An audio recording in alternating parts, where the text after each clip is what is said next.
The Galactic Combat League had never seen a human before Marcus Webb stepped into the holding pens. Beneath the great arena of Valores Prime, the other fighters regarded him with a mixture of curiosity and contempt as he sat quietly on the metal bench, checking the wrappings on his hands with methodical precision. "Pathetic," hissed Krell, a towering Vexian warrior whose crimson scales gleamed under the harsh lights. Her species had dominated the combat circuits for 3 generations, their superior strength and reflexes making them nearly unbeatable. She approached Marcus with deliberate steps, her tail sweeping the floor behind her. They let mammals fight now? What desperation! Marcus didn't look up. He continued preparing, his breathing steady and controlled. Krell leaned down, her hot breath washing over him. "You understand me, little Thrall? Or are you too primitive for a translator implant?" The word Thrall carried weight across a dozen systems. It meant slave, property, something less than sentient. It was the worst insult one could level in civilized space, a term banned in most diplomatic contexts.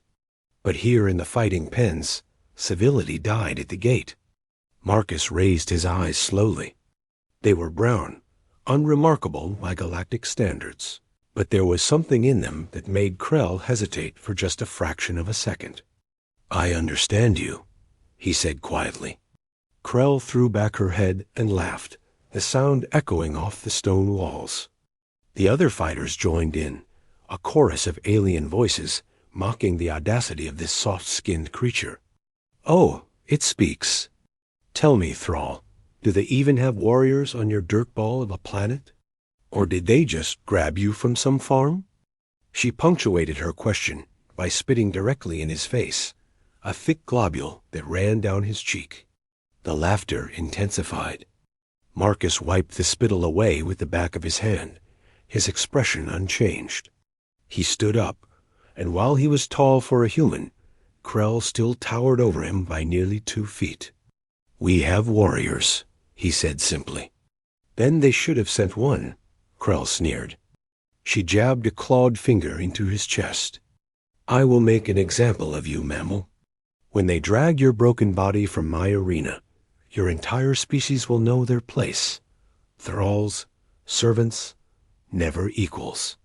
The arena master's voice boomed through the holding area. "Krell of Vexia, Marcus Webb of Earth, you fight in 5 minutes. Proceed to the gates." The walk through the tunnel was long and dark. Marcus could hear the roar of the crowd above, 70,000 voices from 100 worlds, all eager for blood. The Galactic Combat League wasn't just sport. It was politics, diplomacy, and tribal pride all rolled into one brutal spectacle. Species rose and fell in estimation based on how their champions performed. Humanity had no champion. Until now, they had no representative at all. Marcus was an experiment, a curiosity, a long shot that the human delegation hoped might earn them a shred of respect in a galaxy that viewed them as newcomers and weaklings. Krell stalked ahead of him, her confidence absolute. She had won 43 consecutive matches, most of them ending in the first round. Her record was built on the broken bones of species that had once thought themselves mighty. The gates opened, and sound crashed over them like a physical force. The arena stretched out in a vast circle, its floor covered in red sand imported from the Krell homeworld. It was said that champions fought better on the soil of their ancestors. Marcus noted the detail, but didn't dwell on it. Sand was sand. The announcer's voice cut through the noise, amplified to godlike volume. From the warrior clans of Vexia, undefeated in 43 matches, the Crimson Death, the Breaker of Bones Krell, the crowd erupted. Krell raised her arms, basking in the adulation. Her people filled an entire section of the stands, their scales glittering like a river of rubies. And her opponent, in his first league match, from the planet Earth, Marcus Webb. The sound that greeted Marcus was different. Not cheers, but laughter mixed with curious murmurs. He saw the human delegation in the stands, a small cluster of his people, looking nervous and out of place among the alien masses. He gave them a small nod. The referee, a neutral thorn with 6 arms and compound eyes, floated to the center of the arena on an anti-gravity platform. Combatants. Standard rules apply. Victory by submission, incapacitation, or death. Killing is permitted, but not required.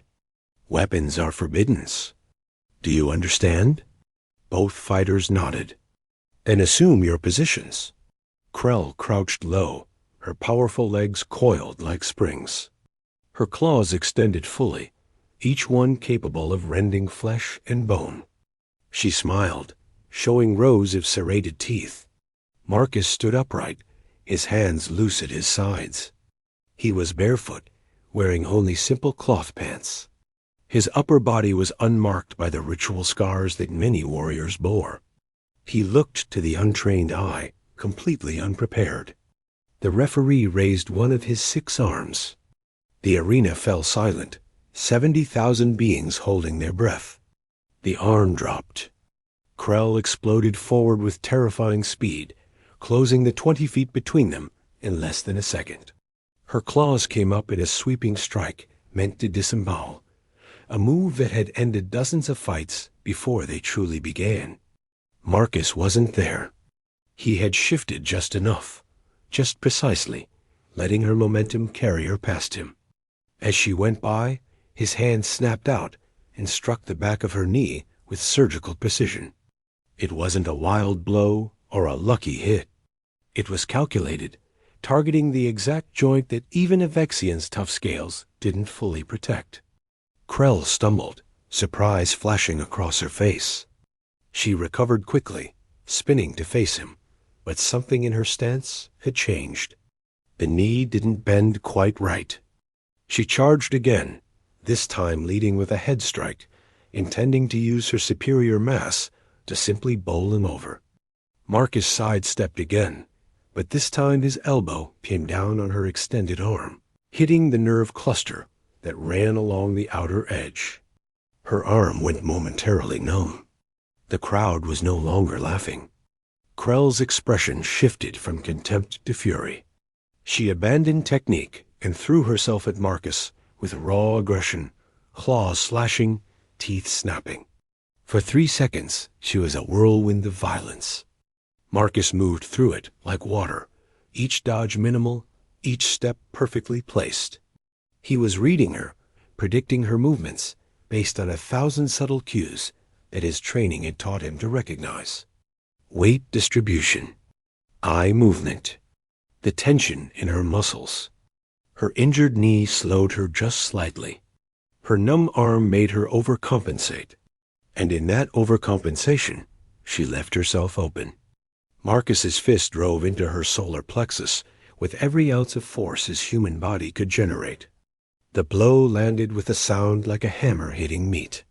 Krell's eyes went wide. The air exploded from her lungs.